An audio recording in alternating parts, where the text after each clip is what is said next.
Harish continues to stay with us on the broadcast. Harish, as you have reported, other than Udupi, this is an issue which has spread far beyond the city to different districts of the state.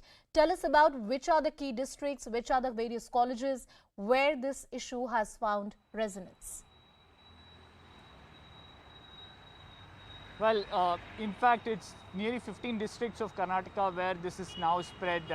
Even as we speak, there's an ongoing standoff in Bagalkote that reports are coming in about girls wanting to enter college wearing hijab. The college trying very hard to convince these girls not to enter the college wearing hijab. The standoff there continues. Similar reports coming in from other districts as well. We've seen protests happening in Bagalkote, Yadgir, Davangere, CM's home district. At the same time, as far as Bijapur, that is really far from the coastal belt. So it's no more restricted to the coastal belt of Karnataka. It's spread across, whether it's South Interior Karnataka like Mandya or Hyderabad Karnataka region. All these places are witnessing these protests. Several colleges have suspended classes, fearing law and order issue or things getting out of hand. And as you rightly mentioned, this has now become a pan-Karnataka issue.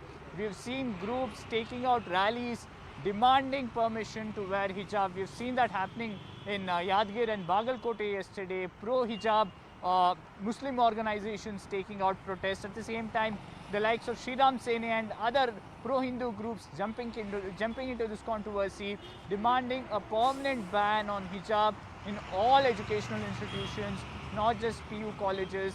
So this has become a large issue now, and there will have to be a policy decision that the government will have to make, and has to be seen if the High Court wants to give that space for the government to make that decision, or the High Court itself will decide on the matter. Absolutely. If you talk about the legal aspect of this entire debate, everybody has a freedom of religion. And like each fundamental right under Part 3 of our Constitution, all fundamental rights have limitations. They have checks and balances that have been put in. On various occasions, before the Kerala High Court, before the Supreme Court, this issue has come up, where a particular student has challenged a particular norm or a circular which violates their fundamental rights. A very interesting case to note is Nada Rahim, which is a case of 2015, in which there was a student which said that I want to wear my hijab and a full sleeve cloth when I go for the entrance exam. And the court ruled that if you want to wear those things, this is a proper thing that the university or the institute is asking, keeping in mind that examination needs to be conducted without any fraud. You will have to present yourself to the examiner 30 minutes before the exam, much before then ordinary students are supposed to come. That's the case I was talking about, that there needs to be an intricate balance which is struck between the regulations and your right to religion. The fact that these are government schools and colleges makes it a little bit more tricky because there is state action involved. This is not a private institute per se. Harish, once again coming back to you, take us through the kind of statements which have come in from the opposition party. What is the stand that the Congress party has taken? Well, the Congress party, let's remember, for the first 4 to 5 weeks, this issue started around December 28, 29 in Government Girls PU College in Udupi. For the first 4 or 5 days, the Congress was mum about it. They did not take a stance. Harish Upadhyay getting us all the details. Those are the live shots coming in from the college in Udupi. You can see that earlier we've been reporting this story for the last 30 minutes. The live shots on your screen, that there is a very, very tense atmosphere which is emerging on the ground, where the students can be seen protesting. These are Muslim girl students wearing their hijab, and you also have the boys who were out there wearing saffron shawls. They say they will not move away from the college. They want to stay there. They want to enter the education institute. Raghupati Bhatt of the BJP is joining us on the broadcast. Mr. Bhatt, thank you so much for speaking to us. It's a very serious law and order situation which is emerging right now. Tell us what you think. No, law and order position is all control.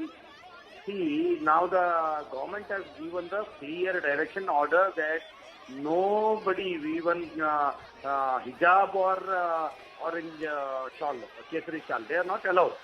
Only any religious practices like dress code is not allowed. They have given a clear order, quoting all court orders. So everybody should obey that. Now, who are not obeying, they will be against law. Mr. Bhatt, these young girl students who were protesting, just few minutes ago we played out a reaction, and one of the girl students said that for over 2 years we were wearing our hijab, everything was all right, and just 3 months before the academic session is about to end, you bring in this regulation the last minute. Why was it done? See, this issue started from the Udupi. See, earlier Udupi there was no hijab. Okay, in the girls' college. Okay, from earlier, more than 20-25 years, uniform were compulsory and they were not wearing hijab. Okay, these fixed girls started protest. That spread to other colleges. That was the problem. If they would have not asked, I think Kundapur College would have been. See how now college how will decide. See, one set of group is coming with the kesari shawl. One is coming with the hijab. So government has decided to ban both. So now everybody should obey that. There no above the law nobody is there. No, I agree. And what the legal position is, Mr. Bhatt, as you said, will be decided by the High Court today. I'm asking this to you because you come from the ruling party in the state. Could this issue have been handled a little more sensitively so that we don't have our young generation polarized in this manner on the ground? See, it has been handled very properly. I am from the beginning. I went and tried parents, students to convince them. See, till the court order comes, till the government or high-level committee's report comes, you please continue as like before 1.5 years, how you were coming to school without hijab. But they were not agreed because the parents were agreeing halfly, but behind them some political parties are there, so they were not allowing. So because of this issue, it spread all over Karnataka now. So I think today's court order will solve everything. Either hijab, if they say hijab, then hijab will be allowed. Okay. If they say no hijab, uniform compulsory, then that's because today one day it may be, I think today, Malvika, Raghupati ji, I have one more question from you. Malvika Avinash of the BJP is also joining us. But Raghupati ji, one question I want you to answer. A lot of these girl students outside the college today were teary-eyed. They said some of us have practical examinations. We are so close to examinations, we are missing our classes. In the meanwhile, while the Karnataka High Court is hearing the matter, was there an option to allow these students to go ahead and study so that they don't miss out on their education, which is the most important thing? If they allow, the other kesari shawl will be also come. No, that will be a big problem. So this becomes the both sides. There is a problem. You understand? No, if you leave hijab, then the kesari shawl they will come with the kesari shawl. Then it will be a big problem. So see, what is my suggestion to this students is, see, this is inside the classroom. They should remove the hijab and remove the kesari shawl and participate in the class activities. Otherwise, they will